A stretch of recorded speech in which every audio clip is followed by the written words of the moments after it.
Ladies and gentlemen, you may have heard it said that, we can ban white people from the economy. We can call for the ethnic cleansing of a certain race in this country. Hell, we can have mostly peaceful protests. We can have service delivery disputes. We can expropriate all land without compensation. We can exclude people from medical services, from employments. Hey, we can even expropriate your NHR, your medical insurance. But you know what you can't do, Ramon? You can't burn the flag. Because if you do, that's treasonous. So the DA put out this advert of a digital South African flag being burnt, saying that, all the hopes and dreams and aspirations of this country will go down the toilet if the ANC wins the election or whatever. I don't know. I don't even watch the bloody thing. I really don't care. And then afterwards, I enter the twilight zone.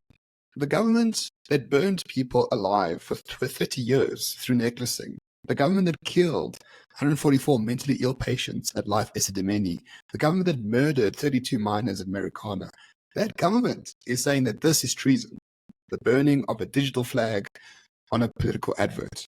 So, burn people with, petrol and tires. So we toe the line at, digital burning of a flag. Twilight Zone stuff. I know it's an election year, but really, Twilight Zone stuff. This Twilight Zone stuff, because this all started with, well, as you said, the DA's campaign.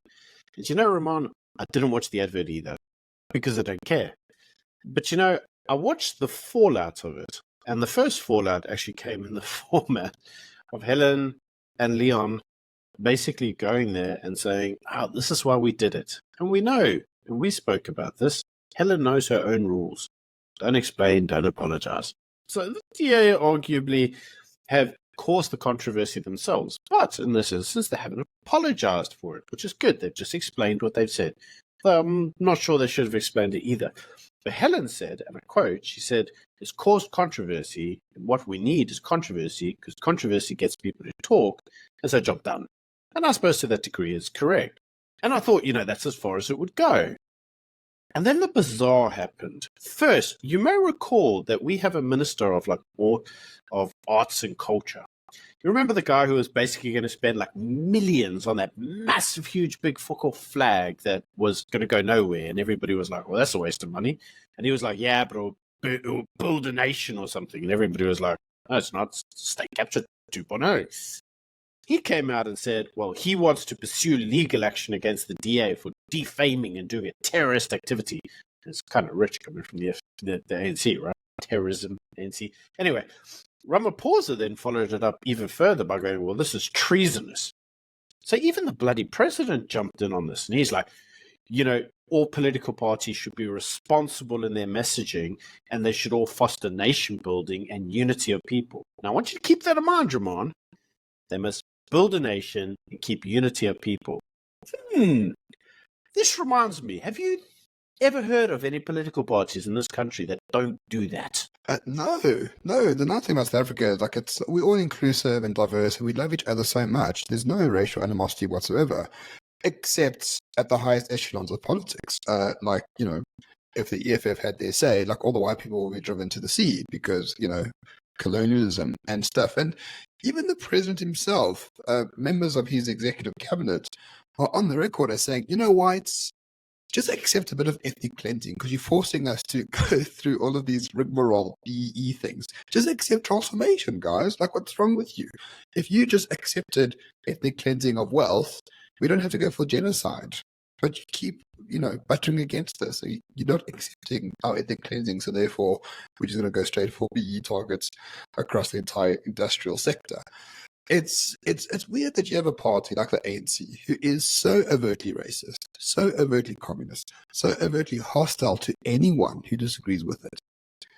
And yet it calls the digital burning of a flag treasonous, whereas their entire governance of 30 years is a high form of treason not ever seen. It's like Iran levels of deindustrialization, Iran levels of corruption. And we somehow need to accept it. Apparently so.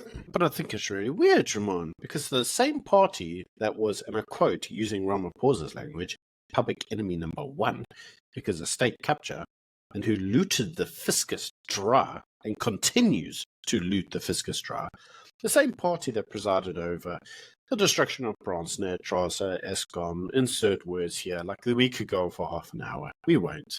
But that same party that presided on the entire collapse of the state, that sees record murders in this country only rivaled by war zones. Remember, we have one of the worst crime zones in the world. We have undocumented illegal immigrants all over the place, to the point where it almost threatens the national identity. We've covered this numerous times.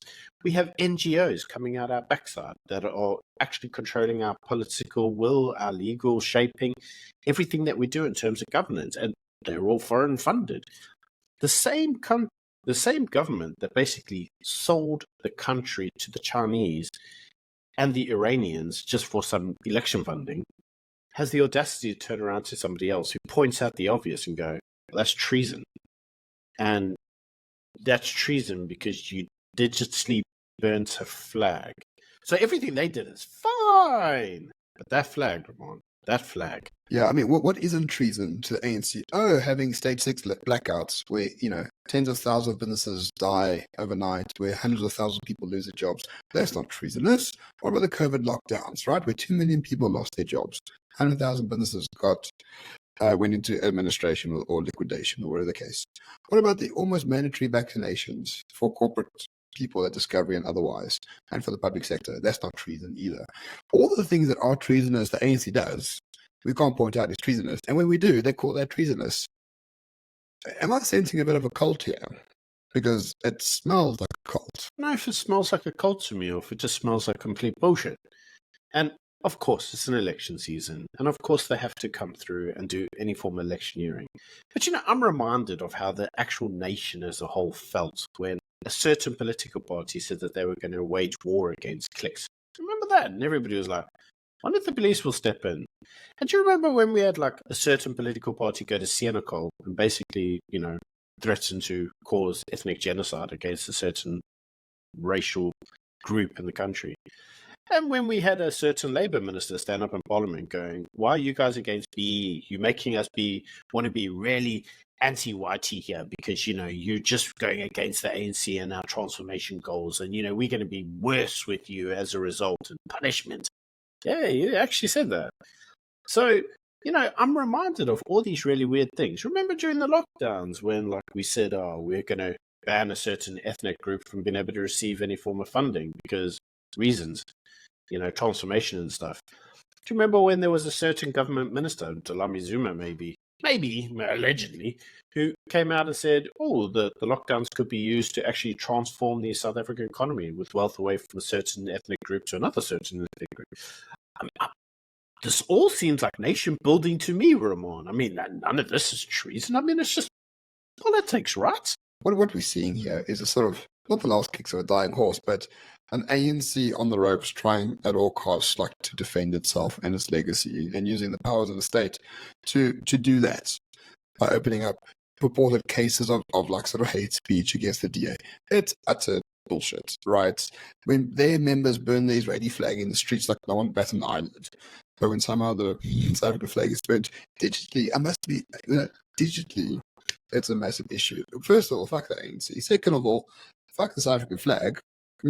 For 30 years, it's just been a hindrance. This flag represents all the worst elements of communism imposed upon us by the ANC. And thirdly, the DA mustn't explain anything, for God's sake. If you're going to cause a controversy, don't explain it away. That's like the number one rule, surely.